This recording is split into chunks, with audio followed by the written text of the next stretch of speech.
السلام علیکم، پروگرام سوال نامہ کے ساتھ میں ہوں عمران ثناء اللہ۔ ناظرین، نئے سال 2026 کا آغاز پاکستان کے لیے ایک ایسے موڑ پر ہو رہا ہے جہاں سیاسی بے یقینی، معاشی دباؤ ہونے کے باوجود حکومت اپوزیشن مذاکرات پر بات ہو رہی ہے۔ 2025 میں تحریک انصاف کی قیادت کی جانب سے بارہا عمران خان کی رہائی سے متعلق دی جانے والی تاریخیں پوری نہ ہو سکیں، جس نے نہ صرف کارکنان بلکہ مجموعی سیاسی فضا میں بھی مایوسی کو جنم دیا۔ ایسے میں سوال یہ ہے کہ کیا 2026 واقعی سیاسی درجہ حرارت میں کمی، معاشی بہتری اور مفاہمت کی کسی سنجیدہ کوشش کا سال بن پائے گا، یا محاذ رائی کا تسلسل ہی مقدر رہے گا؟ تحریک انصاف کو درپیش قانونی اور سیاسی مشکلات، اسٹیبلشمنٹ سے تعلقات، اڈیالہ جیل ملاقاتوں پر پابندیاں اور بیک وقت مذاکرات کی پیشکش، یہ سب متضاد اشارے ایک پیچیدہ سیاسی تصویر پیش کرتے ہیں۔ دوسری جانب محمود خان اچکزئی کی سربراہی میں تحریک تحفظ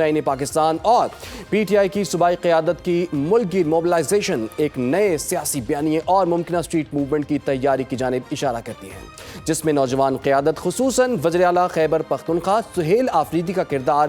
زیر بحث ہے۔ اس کے ساتھ ساتھ سینٹ میں اپوزیشن لیڈر کے معاملے پر اندرونی اختلافات اور مشرقی اور مغربی سرحدوں پر درپیش چیلنجز کے باوجود اندرونی سیاسی استحکام کا فقدان اس بنیادی سوال کو جنم دیتا ہے کہ کیا پاکستانی سیاستدان قومی مفاد کو جماعتی مفاد پر ترجیح دینے کے لیے تیار ہیں؟ انہی سوالات کے تناظر میں 2026 کا سیاسی منظرنامہ نہ صرف تحریک انصاف بلکہ پورے نظام سیاست کے لیے کڑا امتحان ثابت ہو سکتا ہے۔ سیگمنٹ کے اس حصے میں ہمیں جوائن کر لیا ہے سینئر سیاستدان محمد صاحب نے۔ دورانی صاحب، آپ کے وقت کا بہت شکریہ۔ سب سے پہلے تو سر آپ کو بہت بہت نیا سال مبارک ہو۔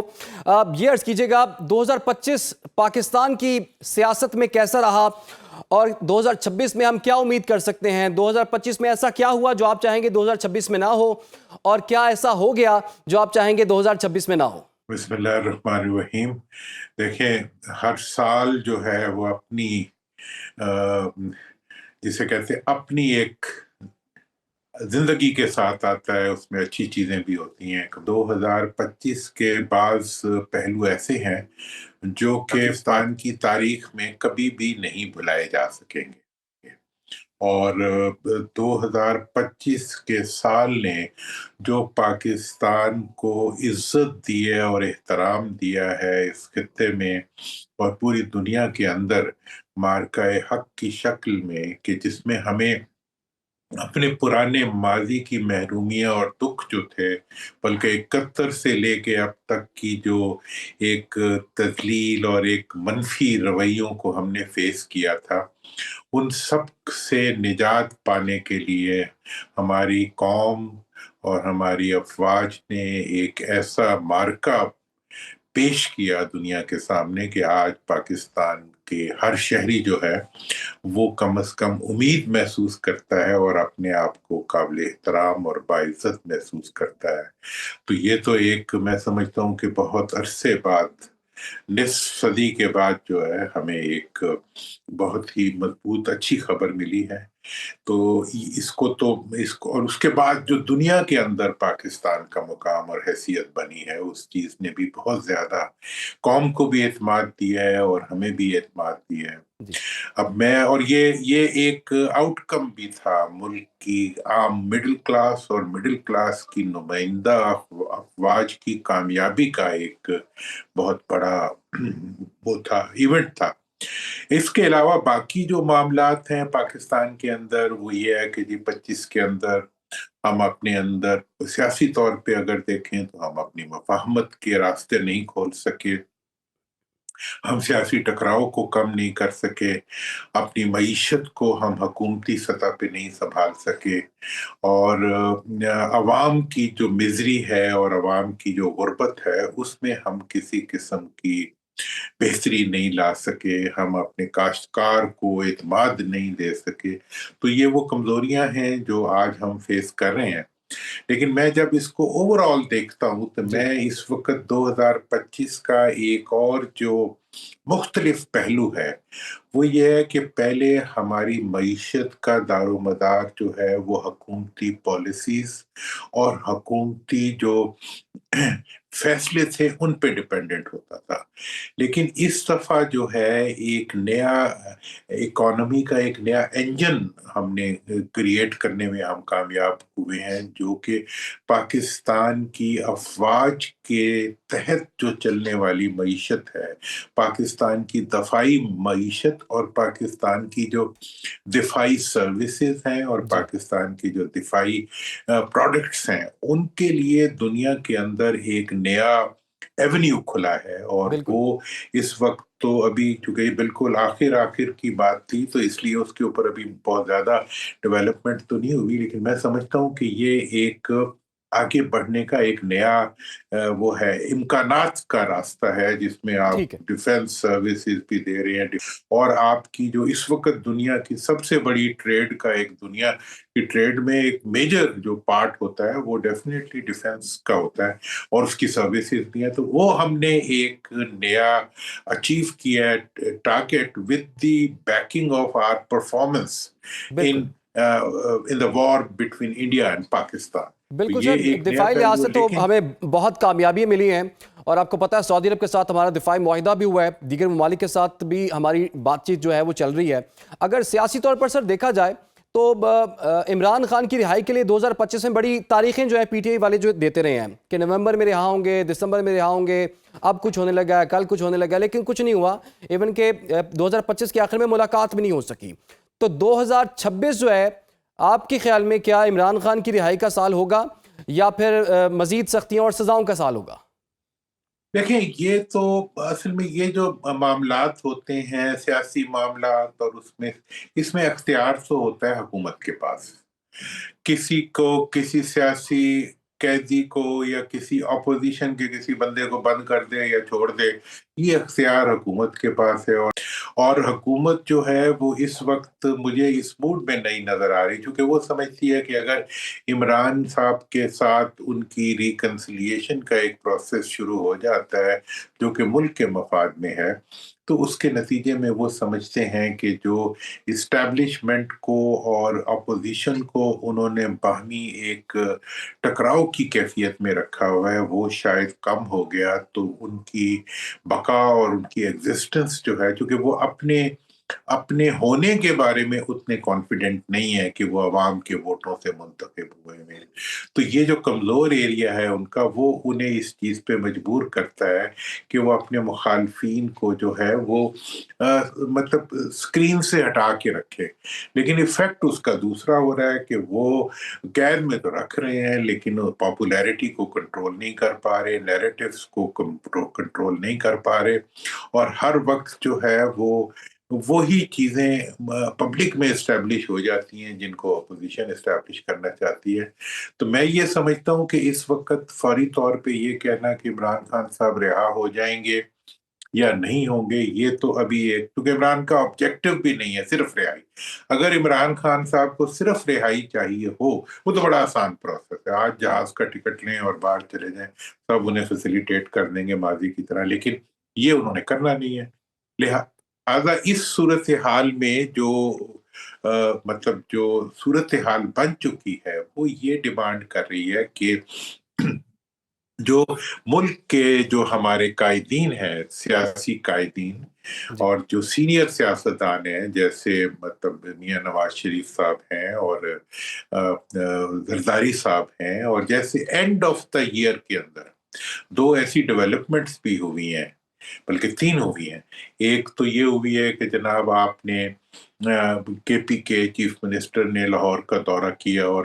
حکومت نے ان کو سپیس بھی دی، ان کو آفیشلی اکنالج کیا ان کے دورے کو، تھوڑا بہت اس میں مس ہینڈلنگز ہوئی ہیں، ایک یہ بڑی امپورٹنٹ ڈیولپمنٹ ہے۔ دوسری کے پی کے اندر حکومت اور ملکی اداروں کے درمیان جو ٹکراؤ کی کیفیت بنی ہوئی تھی، اس کو بھی کے پی کے کی گورنمنٹ نے کم کیا ہے، اور اس کے نتیجے میں جو دہشت گردی کے خلاف ایک زیادہ جسے کہتے ہیں کہ مضبوط شکل میں حکومت کھڑی ہوئی ہے۔ اور تیسری ڈیولپمنٹ جو بہت ہی اہم ہے وہ بلاول بھٹو زرداری صاحب کی وہ بیان ہے جس میں انہوں نے چیئرمین اور جس میں انہوں نے پریزیڈنٹ زرداری سے ڈیمانڈ کی کہ آپ ریکنسیلیشن کے لیے ایک رول پلے کریں۔ تو یہ اگر ان ساری چیزوں کو مربوط کر کے دیکھا جائے تو میں یہ سمجھتا ہوں کہ اگر یہ پولیس سیاسی قیادتوں نے اگر اس چیز کو ریئلائز کر لیا کہ بہت لمبی مدت تک انہیں ٹکراؤ کی کیفیت میں سے اپنے لیے ایگزسٹنس نکالنا جو ہے وہ پاسبل نہیں ہے، کیونکہ اس کا منفی اثر جو ہے وہ ملک کی معیشت اور عوام کے مورال اور عوام کی جو موٹیویشن ہے اس کے اوپر پڑ رہا ہے۔ لیکن تو یہ درانی اگر صاحب، ہوا تو مفاہمت کی پھر بات تو تو درست آپ نے کی ہے، مذاکرات کی بھی آفرز ہو رہی ہیں، لیکن اس کے ساتھ ساتھ اسٹریٹ موومنٹ کی تیاری بھی ہو رہی ہے۔ آپ نے کہا کہ وزیر اعلیٰ کے پی جو ہے لاہور آئے، ان کو کوئی پولیٹیکل سپیس بھی تھوڑا سا ملا، لیکن سپیس ملتے ساتھ ہی ہم نے یہ بیان بھی دیکھا کہ اسٹریٹ موومنٹ کی تیاری جو ہے انہوں نے شروع کر دیا ہے۔ اب وہ 9 جنوری کو کراچی جانے کا ارادہ بھی رکھتے ہیں۔ تو آپ کو لگتا ہے کہ صورتحال اور معاملات جو ہیں وہ ایسے ہیں کہ انہیں کراچی میں بھی سپیس ملے گا، اور جس اسٹریٹ موومنٹ کی بات وہ کر رہے ہیں اس سے جو ان کے مقاصد ہیں کیا وہ حاصل ہو سکتے ہیں؟ دیکھیں، اسٹریٹ موومنٹ کی دو شکلیں ہیں۔ ایک تو اسٹریٹ موومنٹ کی یہ شکل ہوتی ہے کہ پرامن طریقے پہ آپ سڑک پہ آتے ہیں، پلے کارڈ اٹھاتے ہیں یا نعرہ لگاتے ہیں اور اپنی بات کرتے ہیں اور اپنے ایشو کو آپ پبلک کے سامنے رکھتے ہیں۔ اور ایک صورت وہ یہ ہوتی ہے کہ آپ کسی گوریلا گروپ کی طرح آتے ہیں اور آپ کہیں آ کے دھرنا دے دیتے ہیں، اس کے بعد ساری حکومتی مشینری کو جو ہے وہ بلاک کرنے کی کوشش کرتے ہیں اور بس اس کو ڈی ڈے بنا لیتے ہیں۔ میرا خیال ہے کہ اس قسم کی سیاست نہ کبھی کامیابی دے سکی ہے اور نہ ہی آئندہ دے گی۔ ٹکراؤ کی سیاست اور ایک جتھے کی سیاست اور ایک اگریشن کی سیاست، ٹکراؤ، یہ چیزیں جو ہیں یہ پولیٹیکل پروسیس کا حصہ نہیں ہوتی۔ پولیٹیکل پروسیس کا یہ حصہ ہوتا ہے کہ آپ اور ٹریول کرنا، کوئی سڑک پہ گھومنا پھرنا کوئی مطلب کوئی سیاسی تعارض تو نہیں ہے، کوئی سیاسی جرم تو نہیں ہے، کہیں بھی جا سکتا ہے کوئی بھی فرد، پورا ملک ہے، آئین کی پروٹیکشن ہے، I can go anywhere in the country where I feel like. تو اس لیے اگر وہ کراچی جاتے ہیں یا گوادر جاتے ہیں یا پسنی جاتے ہیں یا کہیں بھی جاتے ہیں وہ جا سکتے ہیں، لیکن یہ اگر وہ چاہے کہ کراچی جا کے کراچی کو جام کر دیں اور اسلام آباد آ کے اسلام آباد کو جام کر دیں، میرا خیال ہے کہ اس چیز سے اب پی ٹی آئی کو گرو کرنا چاہیے اور انہیں یہ سمجھنا چاہیے کہ سیاست اور جمہوری سیاست کے اندر قانون کو ہاتھ میں لینا اور کار سرکار میں مداخلت کرنا استحقاق نہیں ہوتا سیاسی پارٹیوں کا۔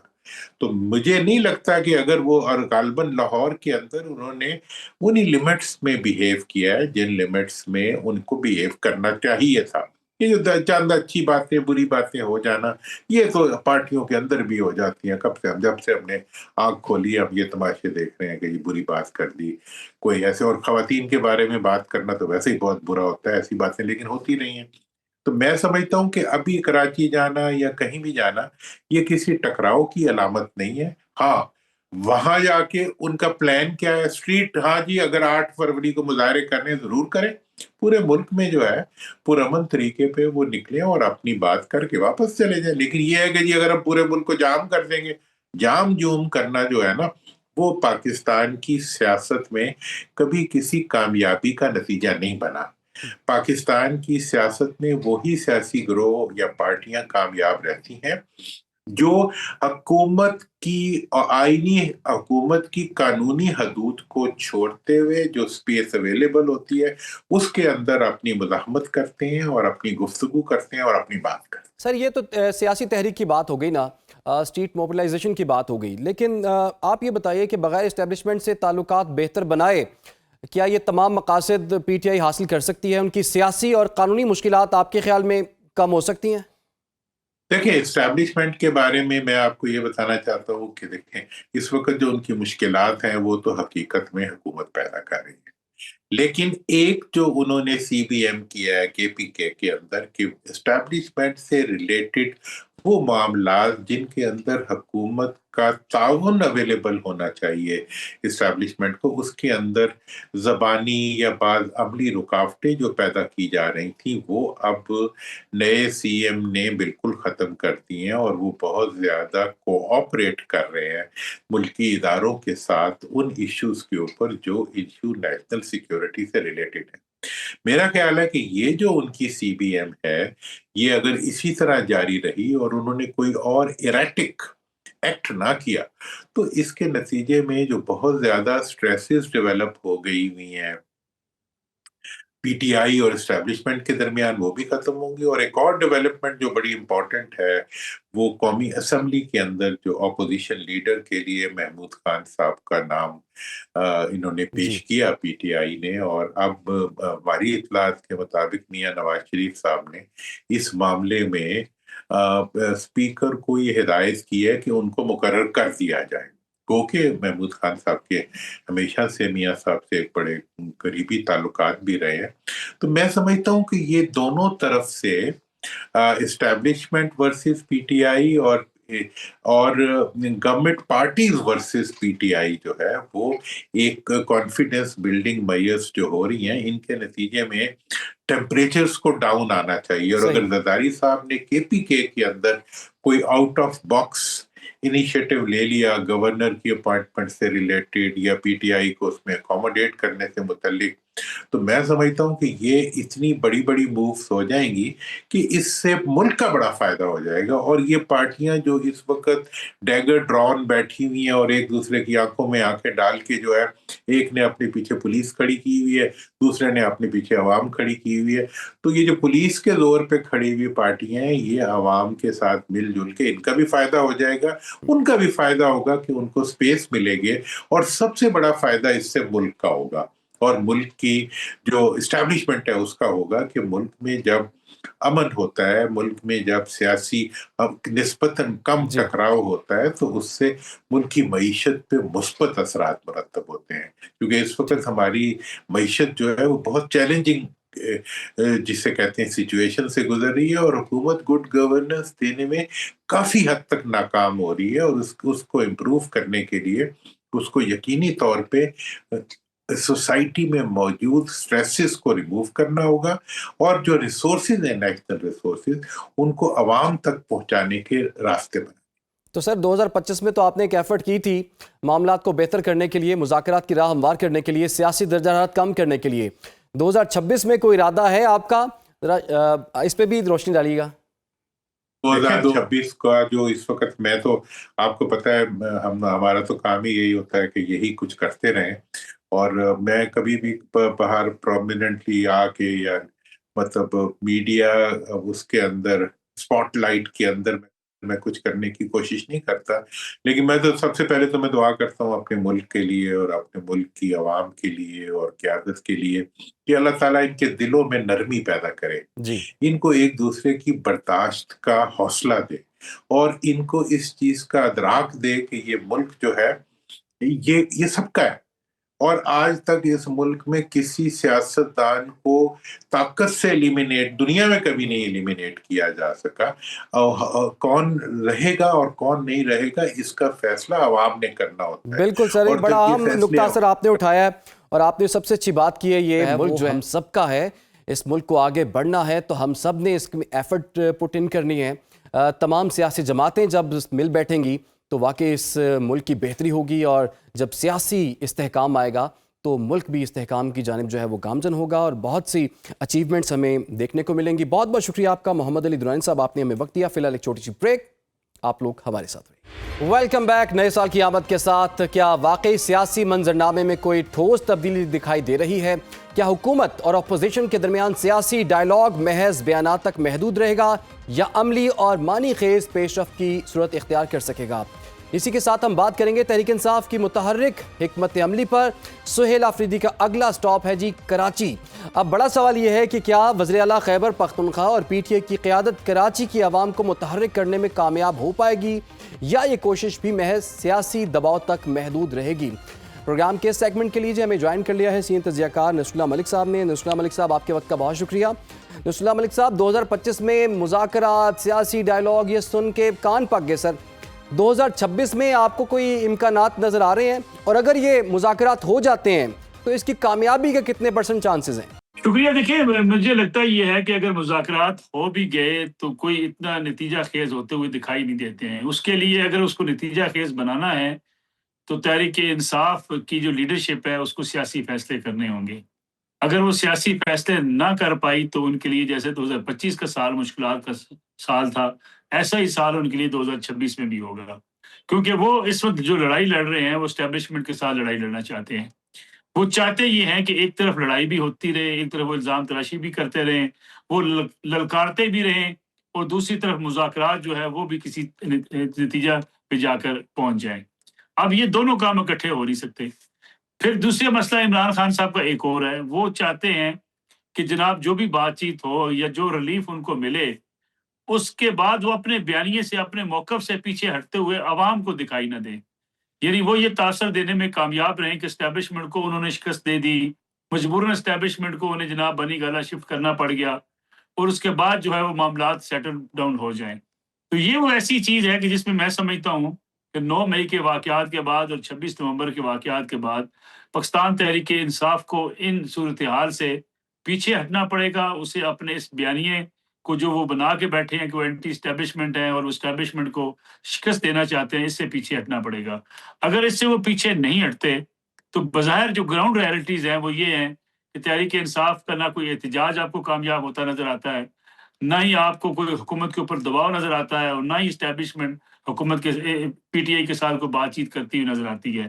تو میرے خیال میں یا تو یہ ہو کہ پی ٹی آئی کوئی سیاسی فیصلوں کا سوچ لے، سیاسی لیڈرشپ کو آگے کرے، اور یہ جو سہیل آفریدی صاحب جس کا ذکر آپ نے بھی کیا، اگر اب یہ سندھ چلے جائیں گے، کراچی چلے جائیں گے تو کیا کر لیں گے؟ لاہور میں یہ تشریف لائے، لوگوں سے ملے، مختلف جگہوں پر گئے، حکومت رکاوٹیں نہ بھی کھڑی کرتی تو آپ مجھے بتائیے کیا لاہور کے اندر کوئی عوام ان کو ویلکم کرنے کے لیے نکل آئی تھی؟ یقیناً نہیں نکلی تھی۔ کیا کوئی بہت بڑا مجمع وہ کرنے میں کامیاب ہوئے تھے؟ بالکل نہیں ہوئے تھے۔ سختیاں اپنی جگہ پہ، رکاوٹیں اپنی جگہ پہ۔ وہ رکاوٹیں کو آج کی تھوڑی ہیں، وہ پہلے بھی پی ٹی آئی رکاوٹوں کو برداشت کر رہی ہے، لیکن وہ سیاسی جماعتیں برداشت کرتی بھی ہیں۔ لیکن یہ کہنا کہ جناب کوئی ان کے آتے ہی کوئی جمع غفیر نکل آیا تھا، چند 100 اگر لوگ ان کے استقبال کے لیے آئیں لبرٹی چوک میں، اور اگر بھیرا انٹرچینج کے اوپر، چکری کے اوپر، تو آپ اسے کیسے کہہ سکتے ہیں کہ حکومت کے اوپر کوئی دباؤ پڑ گیا؟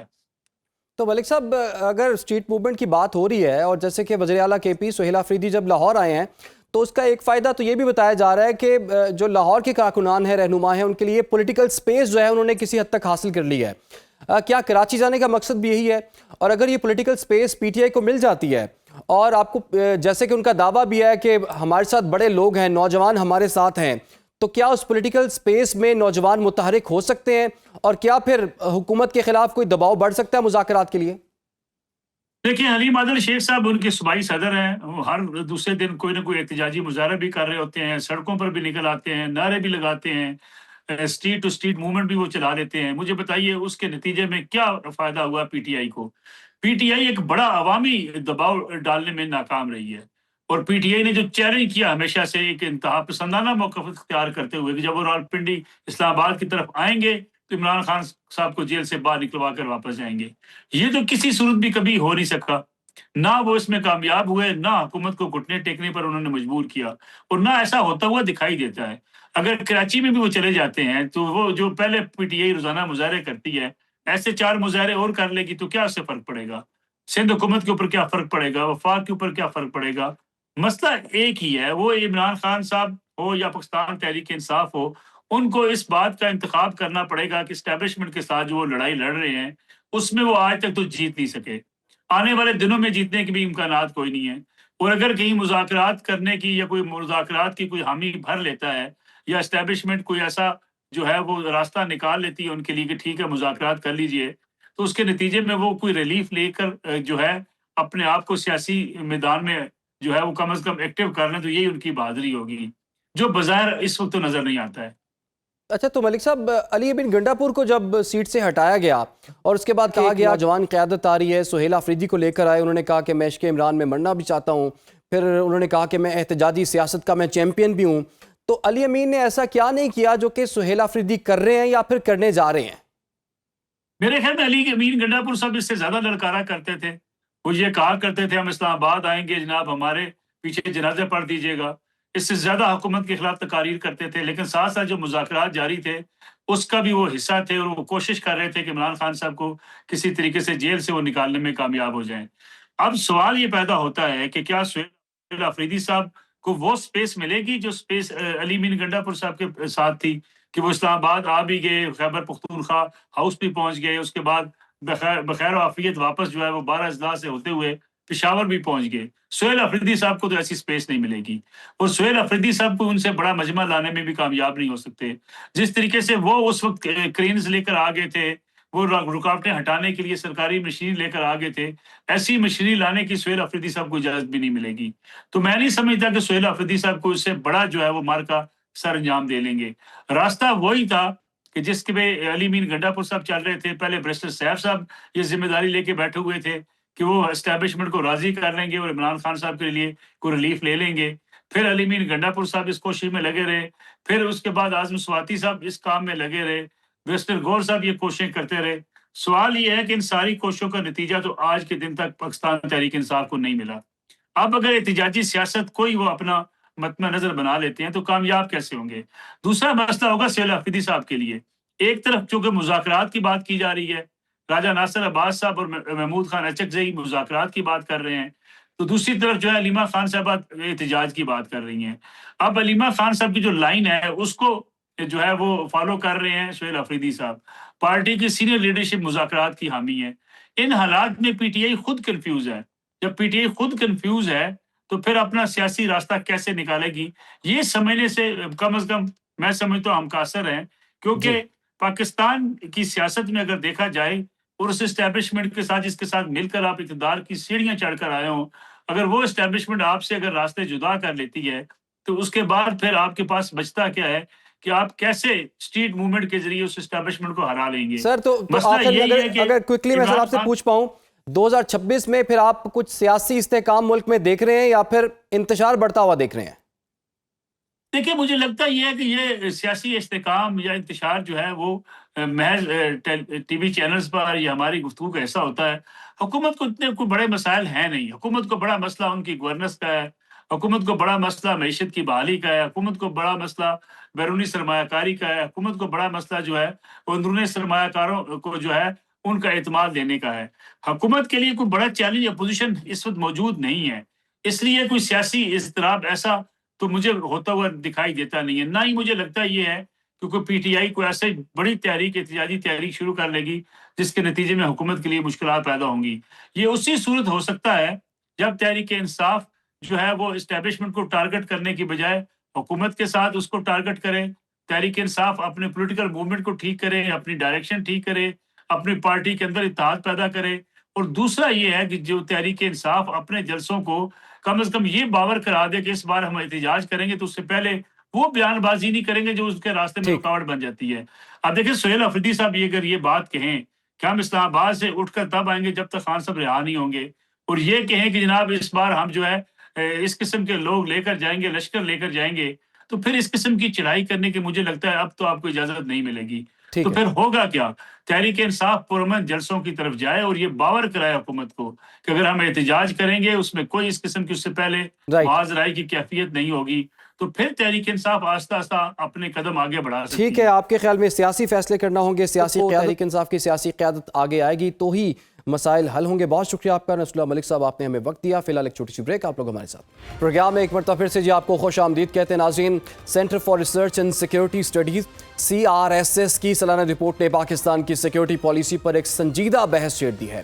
اس رپورٹ کے مطابق افغانستان کے ساتھ سرحدی راستے بند کیے جانے کے بعد ملک میں دہشت گردی کے واقعات میں نمایاں کمی دیکھنے میں آئی ہے. لیکن سوال یہاں پر یہ ہے کہ کیا یہ کمی واقعی ایک کامیاب اور پائیدار سیکیورٹی حکمت عملی کی عکاس ہے یا صرف ایک عارضی وقفہ ہوگا؟ آج کے پروگرام میں ہم یہی جاننے کی کوشش کریں گے کہ موجودہ انسداد دہشت گردی حکمت عملی کتنی مؤثر ہے اور 2026 میں پاکستان کو کن بڑے سیکیورٹی چیلنجز کا سامنا ہو سکتا ہے؟ مزید کچھ بات کریں گے برطانوی اخبار فائنینشیل ٹائمز کی، جس کی جانب سے بھارت سے متعلق ایک رپورٹ بھی جو ہے وہ سامنے آئی ہے۔ برطانوی اخبار کے مطابق بھارت کے لیے 2025 بحرانوں کا سال ثابت ہوا۔ ناکام اسٹریٹجک خود مختاری پر بھارت کو امریکہ، چین اور روس سے تعلقات میں مجبور ہونا پڑا۔ برطانوی اخبار کی رپورٹ میں کہا گیا ہے کہ 2025 میں پاک بھارت فوجی کشیدگی، امریکہ سے تجارتی محاذرائی، کرنسی کی کمزوری اور معاشی بے چینی نے بھارت کو مسائل کی زد میں رکھا۔ اس رپورٹ میں ناظرین یہ بھی کہا گیا ہے کہ پاک بھارت تصادم کا دیرپا نتیجہ واشنگٹن کی پالیسی میں واضح تبدیلی کی صورت میں سامنے آیا۔ دوسری جانب ماہرین کا یہ کہنا ہے کہ امریکی صدر کی جانب سے جنگ بندی کا کریڈٹ لینا بھارت کی بڑی ناکامی رہی۔ اس پر بات کرنے کے لیے اس سیگمنٹ میں ہمیں جوائن کر لیا ہے ذکار بریگیڈیئر ریٹائرڈ مسعود خان صاحب نے۔ بریگیڈیئر صاحب آپ کے وقت کا بہت شکریہ۔ بریگیڈیئر صاحب، سال 2015 کے بعد 2025 وہ ایسا سال تھا جس میں سب سے زیادہ دہشت گرد جو ہیں وہ ہلاک ہوئے، اور آپ کے خیال میں 2026 میں سب سے بڑا سیکیورٹی چیلنج پاکستان کے لیے کیا ہوگا؟ جی ہاں، بہت شکریہ۔ دیکھیں کہ اس میں تو کوئی شک ہی نہیں ہے کہ سیکیورٹی چیلنج ہمارے لیے دہشت گردی ہی ہے، اور وہ بھی دہشت گردی جو افغانستان سے ایمینیٹ کر رہی ہے، اور اس میں تو کوئی دو رائے نہیں ہے۔ اور پاکستان اسی پہ ہم پاس میں بہت ساری اب پاکستان نے اپنے لیول پہ کوششیں کی، ڈپلومیسی کو بھی چانس دیا۔ ہمارے فارن منسٹر، انٹیریئر منسٹر بھی یہاں سے گئے ہیں، علماء بھی یہاں سے گئے ہیں، جرگے بھی یہاں سے گئے ہیں۔ پھر آپ دیکھیں میڈیشن کی کوششیں کی گئی، اس میں قطر بھی شامل ہوا، سعودیز نے بھی کروایا، ترکیہ نے بھی بات کی ہے۔ لیکن یہ ہے کہ افغان طالبان رجیم نے کوئی سنسیریٹی شو نہیں کی ہے۔ لیکن اس کی جب وہ نہیں کی تو پھر پاکستان نے اکتوبر میں سٹرائکس وغیرہ کی، تو ایک میسج واضح دیا تھا پاکستان کی ریزالو کیا ہے، پاکستان کی کیپیبلٹی ہے، ہم کیا کر سکتے ہیں۔ افغان طالبان رجیم کو پتہ ہے۔ اب جو ریسنٹ جو واقعات ہیں، دیکھیں وہ جو کوئی 1000 کے قریب جو علماء اسکالر جمع ہوئے کابل میں، وہ دیکھیں آپٹکس کے طور پہ تھا، اور ان کو پتہ تھا پاکستان کی طرف سے جواب آ سکتا ہے، کوئی نہ کوئی مار پڑ سکتی ہے۔ پھر ہم نے درمیان میں حقانی کا بھی ایک اسٹیٹمنٹ دیکھی، لیکن سینسیریٹی نہیں ہے۔ اگر وہ سینسیریٹی آپ دیکھیں نا، لگاتار وہاں سے دہشت گرد حملے ہو رہے ہیں، پاس میں کمی تو ابھی آئی ہے۔ کمی تو تب آئی ہے جب ہم نے بارڈرز کلوز کیے ہیں، انٹری ایگزٹس کلوز کر دیے ہیں، تو اس کی وجہ سے کمی آئی ہے۔ لیکن یہ ہے کہ افغان طالبان نے بذات خود ہم نے کوئی تبدیلی نہیں دیکھی ہے۔ مولا ہیبت اللہ اخونزادہ جو امیر ہیں اور جو جن فتنہ الخوارج نے ان کی بیعت کی ہوئی ہے، ان کے بارے میں وہ کوئی بیان کھل کے دیتے نہیں ہیں، اور اس کے بعد اپنے لوگوں کو بتاتے ہیں، لیکن ان کے اپنے لوگ ان کی بات نہیں سنتے ہیں۔ کیونکہ ابھی دیکھیں جتنے تشکیلیں پاکستان میں آئی ہیں، چاہے وہ خیبر پختونخوا میں آئی ہیں یا بلوچستان میں آئی ہیں، اس میں میجارٹی افغان نیشنلز ہیں۔ سو دے آر افغان، یہ جو فتنہ الخوارج ہے وہ ریکروٹمنٹ ان کو مل رہی ہے افغانستان سے، افغان نیشنل کی شکل میں۔ یہی سوسائڈ حملوں میں بھی استعمال ہو رہے ہیں، پاکستان غدر حملوں میں بھی استعمال ہو رہے ہیں۔ اور افغان طالبان رجیم ابھی تو انڈیا کے ساتھ مل کے کلوزلی، کیونکہ فنڈنگ وہاں سے آ رہی ہے۔ ابھی ریسنٹ اطلاعات تھی قندھار کے جگہ پہ، وہاں پہ افغان طالبان رجیم نے فتنہ الخوارج، فتنہ الہندوستان اور ڈرگ آفیشلز کی ایک گیدرنگ، ایک میٹنگ وہاں پہ کروائی، فیسیلیٹیٹ کروایا۔ اور یہ فتنہ الہندوستان ہے، دے آر ڈیمانڈنگ ایک پلیس ہے اینا و مینا قندھار میں، یہاں پہ پیچھے یہاں یہ فتنہ الہندوستان کے ہیڈ کوارٹر تھا، وہ دوبارہ وہ ان سے مانگ رہے ہیں، وہ لینا چاہ رہے ہیں۔ سملرلی کابل میں جن کی ٹاپ لیڈرشپ بیٹھی ہوئی ہے فتنہ الہندوستان، فتنہ الخوارج کی، وہاں پہ بیٹھے ہوئے ہیں۔ سو دیکھیں افغانستان جس میں بلا شبہ ایک ایپک سینٹر بن چکا ہے، دہشت گردی بلا روک ٹوک وہاں سے ہو رہی ہے۔ اور اب انٹرنیشنلی بھی یہ ثابت ہو گیا، امریکہ میں جو رحمان اللہ پکڑا گیا تھا، وہاں پہ جو اس نے اسیسینیشن اٹیمپٹس کی، ایک کو مار دیا، ایک کو زخمی کیا تھا، تو وہاں پہ بھی ہے، اور باقی ممالک میں بھی ان کی اطلاعات آ رہی ہیں۔ سو پاکستان کے لیے واضح ہے، ایک بڑا واضح میسج ہے، جو پاکستان نے ڈیمانڈز رکھی ہیں اگر وہ مانتے ہیں تو ٹھیک ہے، ورنہ پاکستان نے پالیسی کلیئر کی ہے، وائلیشن ہوگی، تانے بانے افغانستان سے اسٹیبلش ہوں گے، پاکستان کے ساتھ جواب آئے گا۔ پاکستان نے کمپرومائز نہیں کرنا ہے، پاکستان نے کسی کے پریشر میں نہیں آنا ہے، پاکستان نے کسی کی نہیں سننی ہے۔ فیلڈ مارشل عاصم منیر کی طرف سے clear cut Afghan policy already articulate ہو چکی ہے، جس میں یہ بتایا گیا ہم نے اسٹیٹس کو کی بات نہیں کرنی ہے، ہم نے کوئی اپالوجیز نہیں کرنی ہے، ہم نے ایکٹ کر رہے ہیں اور کیا ہے ایز اے ہارڈ اسٹیٹ کہ ہماری یہ ڈیمانڈ سے آپ ان کو مانیں تو اس سے بات آگے بڑھ سکتی ہے، ورنہ بارڈرز بند ہی رہیں گے۔ سر آپ نے کہا بارڈرز بند ہی رہیں گے، اس کا کچھ فائدہ بھی ہو رہا ہے اور کچھ واقعات میں کمی بھی آئی ہے، لیکن سوال یہاں پر یہ پیدا ہوتا ہے کہ کتنے عرصے تک یہ بارڈر جو ہے وہ بند رہ سکتے ہیں؟ اب سیکیورٹی اور تجارت والے معاملے پر آپ کے خیال میں کوئی توازن جو ہے وہ ممکن ہے؟ اور خاص کر یہ بھی بتائیے گا، اب سعودی عرب نے بھی ایک ایفرٹ کی تھی، آپ کو پتہ ہے چین کی طرف سے بھی ایفرٹ ہو رہی ہے، اور ہمسایہ ممالک بھی ایک ایفرٹ کر رہے ہیں کہ جو افغان طالبان رجیم ہے نا اس کو مجبور کیا جائے کہ وہ پاکستان کی شرائط پر معاملات کو طے کرے، لیکن اس کا دیر پا حل جو ہے وہ ہمیں نظر نہیں آ رہا ہے، اس کی کیا وجہ ہے؟ بڑی سمپل سی بات ہے، پہلے جو بارڈر کی کلوزنگ ہے this is for indefinite period, clear ہے، پاکستان کے طرف سے کوئی نہیں ہوگا۔ آج پاکستان نے ایک کوشش یہ ہوئی تھی کہ جو ہیومینٹیرین ایڈ یونائٹڈ نیشن نے پاکستان کو کہا تھا ہم نے وہ فیسیلیٹیٹ کرنے کی کوشش کی، تو بتایا جاتا ہے افغان طالبان اس پہ تیار نہیں ہیں، سو نخرے کرنے کی بات کر رہے ہیں یا اپنے وہ دکھانا چاہتے ہیں تو وہ کر کے دیکھ لیں، اور جو دیکھیں کہ جو اثرات جو بارڈر بند ہونے کے بعد سامنے دیکھے ہیں، افغان طالبان رجیم بہت سخت پریشر میں ہے، پبلک کا پریشر بلڈ اپ ہو رہا ہے، انفلیشن بڑھ گئی ہے، وہاں پہ کھانے کو چیزیں نہیں ہیں، 95% اس بلو پاورٹی لائن پہ ہیں، اور اس کے علاوہ جو یہاں سے ایران سے ریفیوجیز گئے ہیں اوپن میں پڑے ہوئے ہیں، بہت برے حالات ہیں۔ پاکستان کے تھرو 90% ٹریڈ ان کی ہوتی تھی، اب اگر وہ ایران کے ساتھ کرتے ہیں تھرو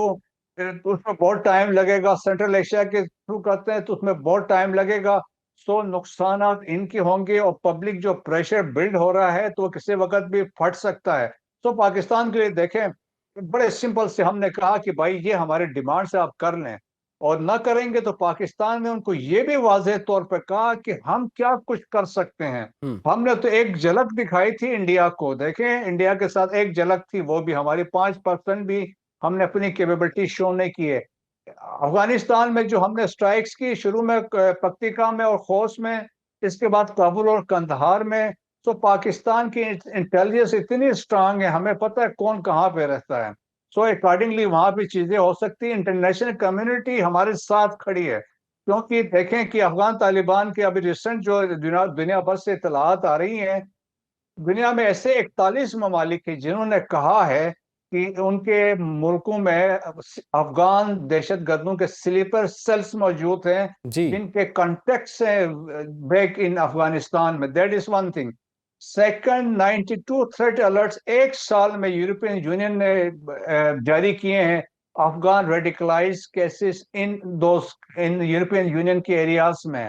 خالی جرمنی نے 118 کیسز جو تھی مشکوک کیسز لنک وتھ افغانس وہ رپورٹ کی ہیں، اور بالکل سر، پچھلے بریگیڈیئر صاحب 4,000 بڑا کے اہم آپ نے قریب نقطہ اٹھایا سر۔ پاکستان بھی یہی بتانے کی کوشش کر رہا ہے کہ صرف پاکستان ہی اس وقت خطرے سے دوچار نہیں ہے افغانستان کے، بلکہ پوری دنیا میں یہ خطرہ موجود ہے، جیسے کہ آپ نے ایگزامپلز بھی دی کہ پوری دنیا سے یہ اطلاعات سامنے آ رہی ہیں، اور کوئی بھی دہشت گردی کا واقعہ ہوتا ہے اس میں افغانی کا ہی نام جو ہے وہ سامنے آتا ہے۔ بہرحال پاکستان نے پوری دنیا میں یہ چیز بتانے کی کوشش بھی کی ہے کہ جناب آپ اس وقت پاکستان کی مدد کریں، پاکستان کے بیانیے کی ساتھ کھڑے ہوں، کیونکہ